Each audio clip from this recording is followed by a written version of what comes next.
Wikileaks y la guerra de FC.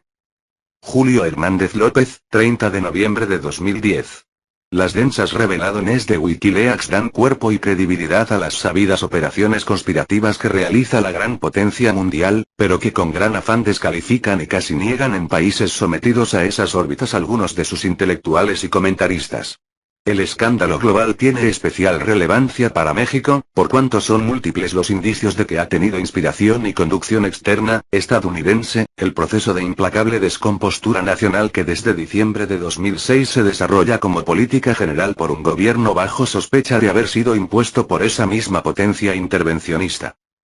No se ha desgranado, a la hora de teclear esta columna, la carga de Wikileaks referida a México, aunque se sabe que hay 2.285 documentos relacionados con nuestro país, y varios se relacionan con la guerra contra el narcotráfico, en especial los redactados en oficinas consulares gringas en ciudades de la frontera norte, y entre los temas tratados destacan los que hablan de seguridad, terrorismo y terroristas, y seguridad nacional.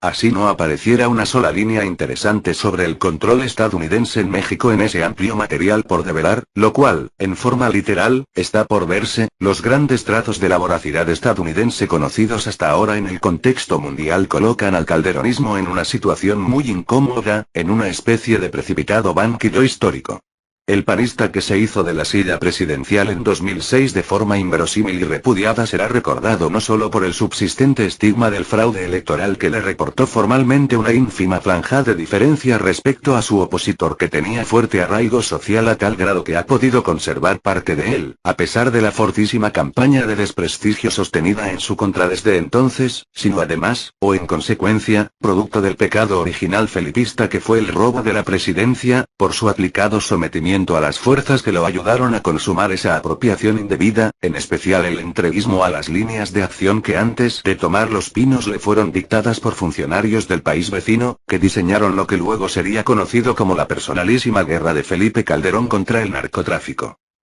La intensificación de las políticas de shock para el control social ha significado, por lo demás, la consolidación de un delito patrio mayor. Calderón ha dividido, desalentado y desangrado a México, pero junto a ello, en pago por la defensa recibida o como daño principal convenido, ha abierto las puertas a la mayor intervención estadounidense en tiempos de paz en nuestro país, paz como ausencia de guerra formal frente a otro en países, pues en lo interno se vive la guerra decretada por el comandante FC. El maltrecho Calderón ha permitido que se instalen en México estaciones de espionaje y que agentes gringos coordinen y supervisen operaciones especiales de aprehensión o exterminio de altos jefes del negocio de estupefacientes que ha servido de pretexto para penetrar y manejar a un país inmerso en el terror colectivo. La iniciativa Mérida es el caballo de Troya y las oficinas binacionales instaladas en Paseo de la Reforma, en las inmediaciones de la Embajada de Estados Unidos, constituyen la materialización tecnológica y política de ese proceso de infiltración anunciada. El perfil y los riesgos de ese entreguismo felipista a Estados Unidos han sido colocados en niveles superiores al darse a conocer los términos en que la diplomacia y los poderes políticos y militares de la gran potencia están actuando en el mundo, pero no ha de decirse que los propios mexicanos no tuvieran una creciente percepción negativa de los peligros a que el sometimiento calderonista está llevando a su patria. Aún antes del cablegate, distintas voces han expresado temor de que se estén creando intencionalmente las condiciones para que México pueda ser invadido o abiertamente tutelado por Estados Unidos. Cual si se siguiera un libreto, se han producido incidentes en la frontera, muertes de ciudadanos estadounidenses, roces con fuerzas armadas del país vecino, y una sistemática inseguridad y violencia que ha permitido a la Casa Blanca el envío de personal armado y más recursos para contener eventuales desbordamientos de la descompostura mexicana hacia territorio gringo.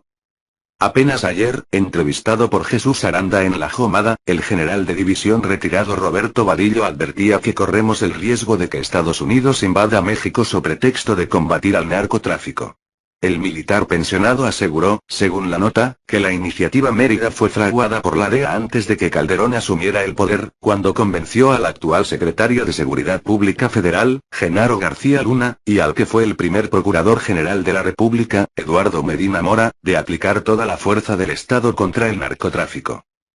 Ya se sabrá qué contiene sobre México la caja de sorpresas de Wikileaks, pero lo cierto es que los mexicanos han sufrido en carne propia las consecuencias de la política imperial agresiva, injerencista, voraz, y de la debilidad y sometimiento de una administración local que a causa de su pecado electoral original ha ido entregándose al único respaldo eficaz que le quedaba, el de las armas, también las extranjeras.